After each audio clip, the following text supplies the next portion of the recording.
My name is Eleanor, and I'm 32 years old. 3 years ago, I divorced my ex-husband due to his infidelity, but I recently remarried. Thanks to my current husband, I'm living happily every day. However, precisely because of this happiness, memories of difficult times occasionally resurface. My ex-husband wanted to control every aspect of our life and treated me like a housekeeper.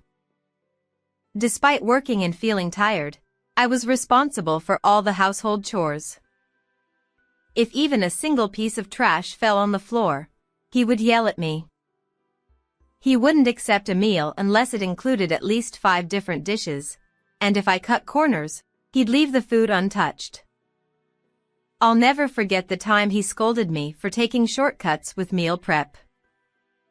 And afterwards he eats a lot of potato chips. And of course, it was my job to clean up any food crumbs that fell on the floor. Even when I protested, he'd scoff and say, "A wife who doesn't do housework has no value." He continued to belittle me with hurtful words, and my self-esteem dwindled. He wasn't like this before we got married. Fed up with such daily struggles, I eventually demanded a divorce when he cheated on me. I didn't care who the other person was. I was just exhausted. I said, "Right, but you'll pay me alimony." With that, I ended our short 2-year marriage. Come to think of it, I wonder how Ella is doing. I paused while packing for the move and murmured to myself. Ella has been my close friend since high school. After my divorce, she listened to me and provided much-needed encouragement. Once I've settled in after moving, I'll invite Ella to lunch. I haven't even had a chance to share the news of my remarriage with her. Since our relocation was tied to my husband's job, only close family members know about my remarriage. Ella has been there for me countless times, so I want to make sure I properly inform her. Instead of dwelling on the past, I'll focus on positive things. With that thought, I hummed a tune and resumed packing. One day, 2 months after moving in, I was enjoying my afternoon coffee while flipping through a magazine. With work settled and familiarity with the area, I had started seriously considering meeting Ella. So, even just checking out the recommended restaurants and cafes in the magazine was enjoyable. First, I needed to get in touch and confirm our schedules. It had been quite some time since we last met, so I secretly felt nervous. As I picked up my phone to message Ella, the intercom buzzed in the quiet room. Since I had just moved and didn't know anyone, I assumed it was a door-to-door sales or something. Peering at the intercom, I was surprised to see a police officer standing there. Wondering if there was some kind of incident, I opened the front door.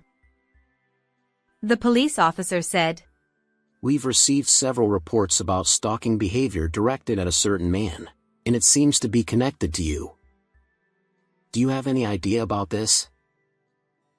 Caught off guard by the unexpected accusation, I was at a loss for words. Apparently, the man had been receiving love-filled letters almost daily, suggesting a romantic interest. Considering I had just moved to the area, I thought it might be a case of mistaken identity.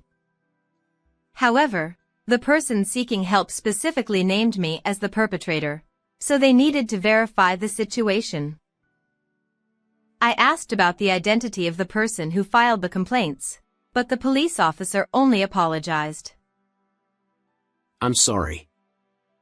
We're just here to confirm due to multiple reports, so I can't disclose the other party's name yet."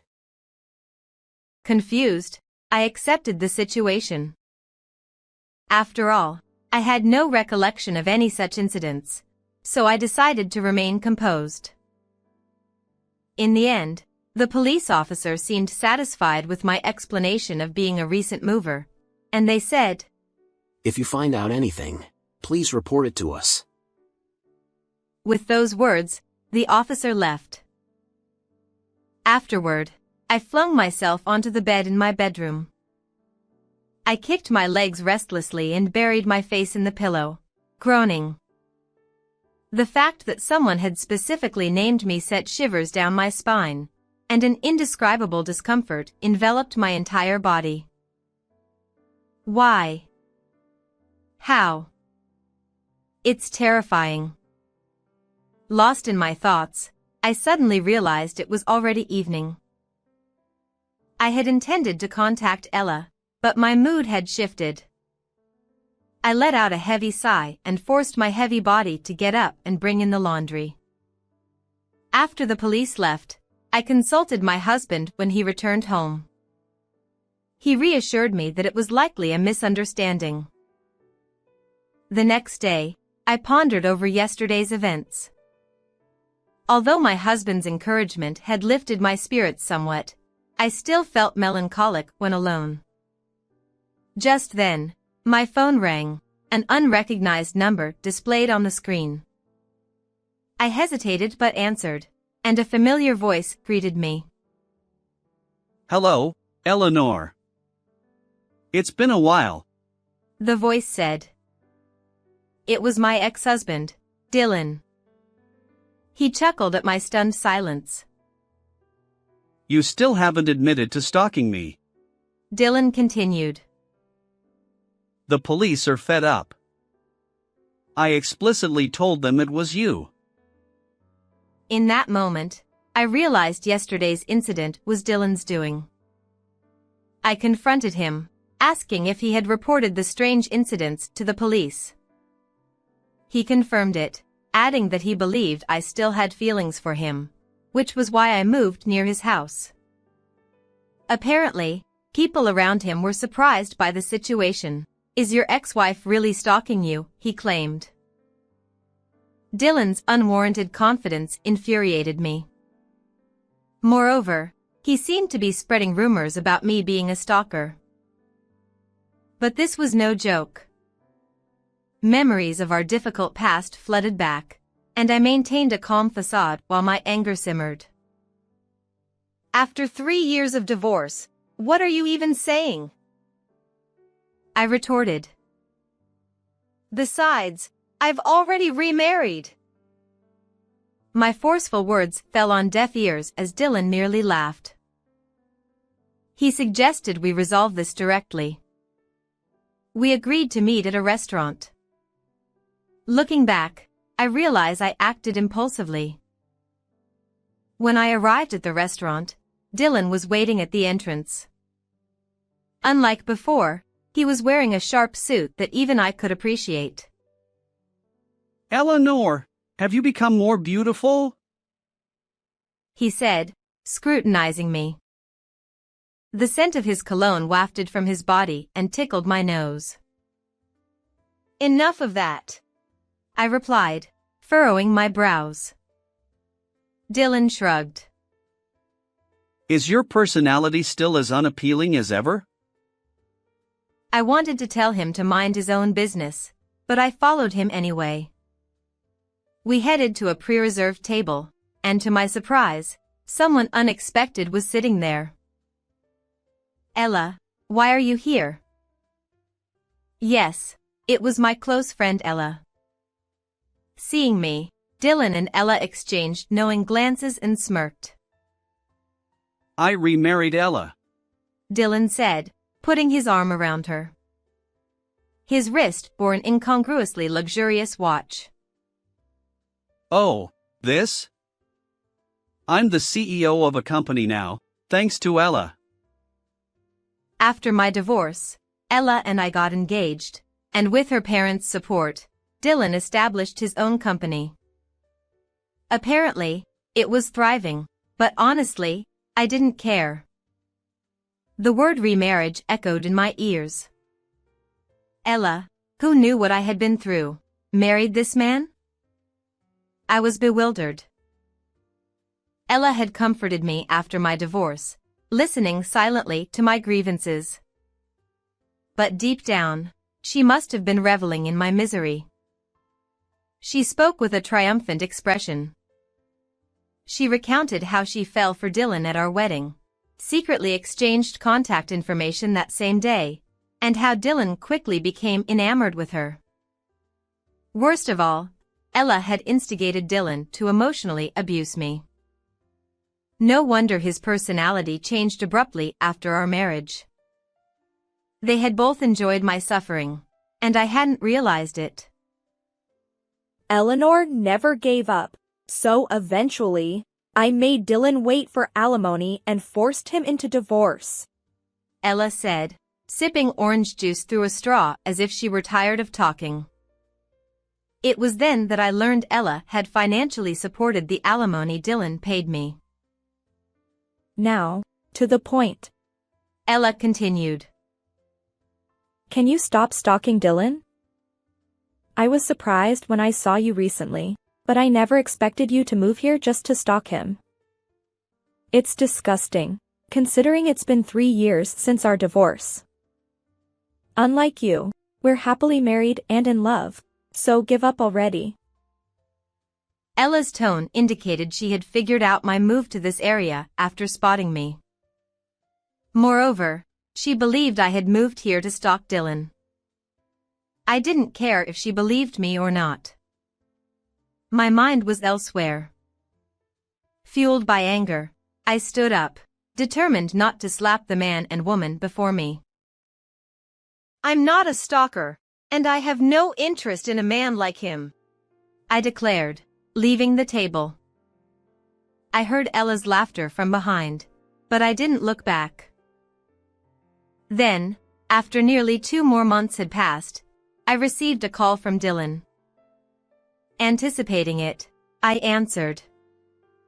Dylan sounded frantic on the other end, and my lips involuntarily twisted. What's wrong? I didn't need to ask. It was obvious. It seems you were indeed a victim of stalking. However, the culprit wasn't me, it was your current affair partner. Dylan confessed. Shockingly, after remarrying Ella, he continued to cheat. His casual flings escalated into full-blown stalking by his infatuated lover. This was the truth. Dylan stumbled over his words as he explained. Apparently, he knew the stalker was his affair partner all along. But if Ella found out and they divorced, he'd lose her influential parents' support. Then, when Ella mentioned my recent move to the area, he saw an opportunity to divert attention by falsely implicating me as the stalker. The police consultation and the restaurant meeting, all Ella's suggestions, left Dylan with no choice. His web of lies had led to this absurd situation, typical of Dylan's foolish behavior. I apologize for labeling you a stalker. But that doesn't justify your actions. Dylan's voice trembled. He was clearly in the midst of a crisis. I could hear banging on a door and what seemed like Ella's voice on the other end. Dylan was probably barricaded in his room. How pathetic. As a former friend, I merely informed Ella of the truth. I retorted. The actions Dylan referred to were likely the photos I'd sent Ella. I would like to request compensation for cheating on you. I attached a letter saying. The photo shows Dylan's current affair partner stalking him, and the stalker and Dylan entering a hotel arm in arm. Going to a hotel while still being harassed. Truly surprising, I added, exasperated. Why did you prepare such photos, you might wonder? Well, it was all thanks to my husband. You see, my current husband works as a private investigator. Recently, he opened his own agency and moved with me to this area. Little did we know that his first case would involve Dylan. It's a complicated situation, and I feel somewhat apologetic. Within a month, my husband had uncovered the real stalker and gathered solid evidence of both the stalking and Dylan's infidelity. I'm truly grateful.